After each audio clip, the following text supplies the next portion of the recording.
Delight IAS पर आप सभी का एक बार फिर से बहुत बहुत स्वागत है।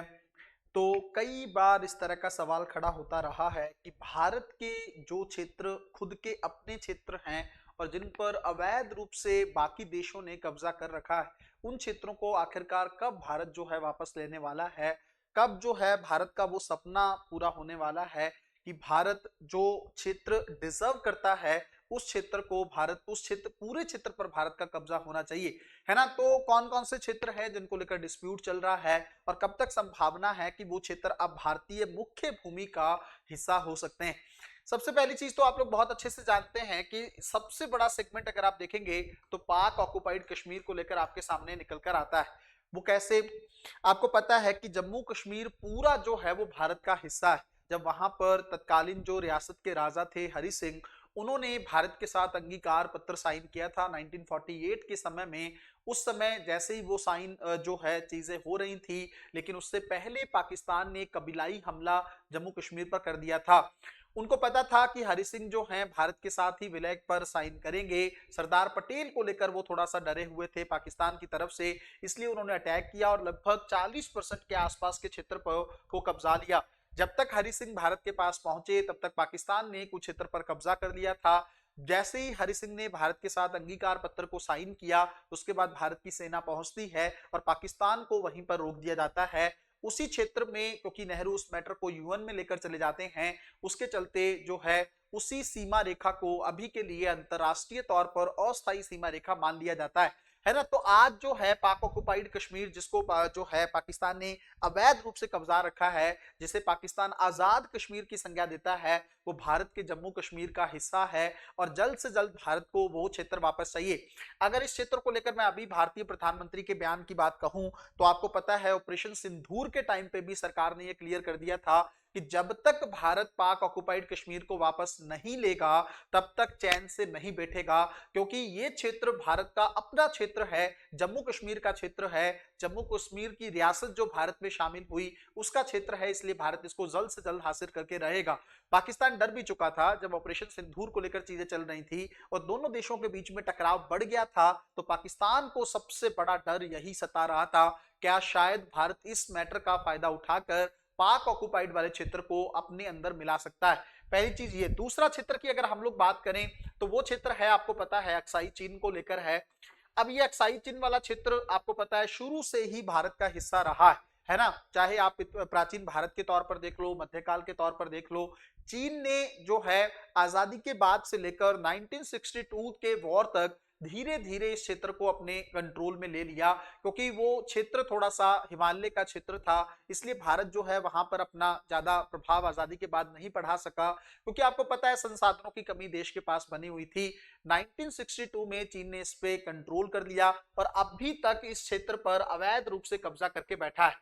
इस चीज को लेकर भी भारत की रणनीति बहुत क्लियर रही है। बार बार चीन ने एक बात बोली है कि अगर भारत अक्साई चीन चीन को सौंप दे या उसको चीन का क्षेत्र मान ले तो जो अरुणाचल प्रदेश का क्षेत्र है उसको चीन भारत का हिस्सा मान लेगा। मतलब हैरानी वाली बात है, आप सोच के देखिएगा चीन ने किस तरीके से विवाद को क्रिएट किया है। अरुणाचल प्रदेश पर बिना मतलब अपना दावा ठोक के और ये बात कहने की कोशिश कर रहा है कि अक्साई चीन पाकिस्तान चीन का मान लो, अरुणाचल प्रदेश हम आपका मान लेंगे। अरे अरुणाचल प्रदेश तो ऑलरेडी हमारा है, अक्साई चीन भी हमारा है, तो ये तो इसमें तो हमें ही नुकसान हुआ ना। आप कौन सा क्षेत्र हमें दे रहे हो? ये दोनों ही क्षेत्र भारत के अपने अभिन्न अंग हैं। इन दोनों क्षेत्र को लेकर हमारा पूरा दावा है, हमारे पास पूरे ऐतिहासिक साक्ष्य हैं, और आप जो है एक क्षेत्र को कब्जा के और दूसरे क्षेत्र पर झूठी बातें करके या झूठे तर्क वितर्क देके आप मनोवैज्ञानिक दबाव क्रिएट करके दोनों क्षेत्रों में से एक क्षेत्र कब्जा करना चाहते हो। एक चीज ये सोचने वाली बात है ना। तीसरा क्षेत्र आपको पता है, हालांकि अरुणाचल प्रदेश भारत का हिस्सा है और भारत के कंट्रोल में है, भारत के नियंत्रण में है ना।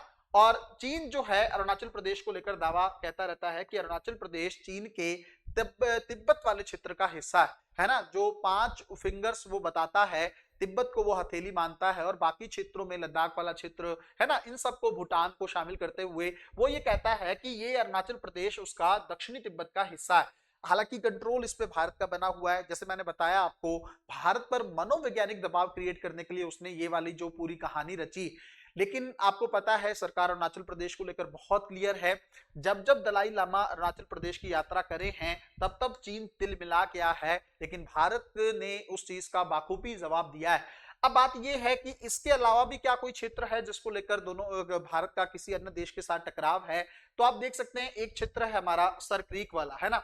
सर क्रीक जो अभी बहुत ही ज्यादा रिलेवेंट हो जा रहा है, इसलिए रेलिवेंट हो जा रहा है क्योंकि जो ट्रंप है उन्होंने बोला है कि वो पाकिस्तान में जाकर ऊर्जा के भंडारों की खोज करेंगे और वो दिन दूर नहीं है जब पाकिस्तान भारत को तेल का निर्यात कर रहा होगा।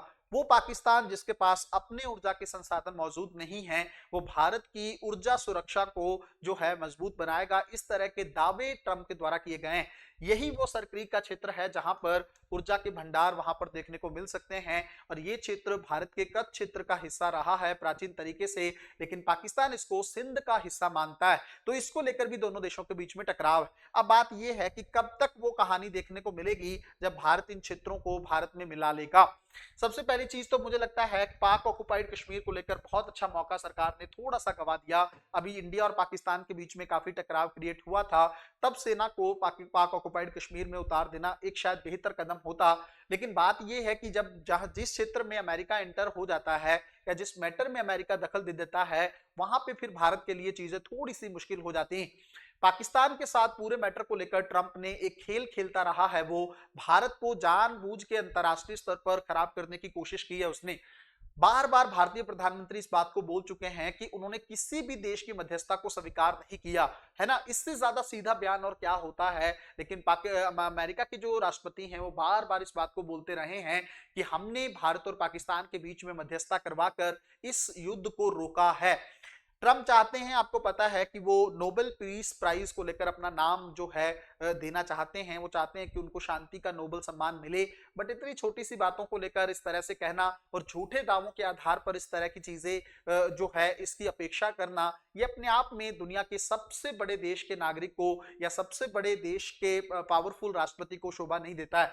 अब बात यह है कि एक तो पाक ऑक्युपाइड को लेकर चीजें जो हैं शायद सरकार इसको लेकर एक्टिव हो। अक्साई चिन्ह को लेकर बार बार सरकार ने ये बात कही है कि हम इसको नहीं छोड़ने वाले हैं, ये हमारा क्षेत्र है। जिस दिन चीन के साथ टकराव इस चीज को लेकर होगा हम इसको जरूर यूज करेंगे। संसाधनों के तौर पर यह क्षेत्र भी काफी ज्यादा इंपॉर्टेंट है। म्यांमार के मर्जर को लेकर भी बातें रही हैं, हालांकि सरकार का अपना कोई दावा इस चीज को लेकर नहीं है। लेकिन म्यांमार में जो सिचुएशन इस समय चल रही है, गृह युद्ध की जो स्थिति बनी हुई है, ऐसी सिचुएशन में भारत ये चाहता है कि वहां जो म्यांमार की धरती का इस्तेमाल भारत के पूर्वोत्तर क्षेत्र में उग्रवाद को फैलाने के लिए ना किया जाए। इसलिए अगर किसी थोड़े से क्षेत्र पर अगर कब्जा करना भी पड़े तो वो भी गलत नहीं होगा। बांग्लादेश में जो अंतरिम सरकार के प्रमुख बने हैं मोहम्मद यूनुस, वो भी भारत को बार बार चुनौती दे रहे हैं। तो इस वजह से भी हम उस क्षेत्र में अपने राष्ट्रीय हितों को साधने का प्रयास कर रहे हैं। तो मुझे लगता है धीरे धीरे सरकार इस मैटर में एक्टिव होना चाहेगी इन सारे मैटर को लेकर। और अभी जो है सबसे ज्यादा जरूरी है सर क्रीक का क्षेत्र, तो सरकार को उसको लेकर एक बड़ा कदम उठाने की जरूरत है। मिलते हैं अगली वीडियो में, तब तक अपना ध्यान रखें, अपनी पढ़ाई को बहुत अच्छे तरीके से करते रहें। बहुत बहुत धन्यवाद।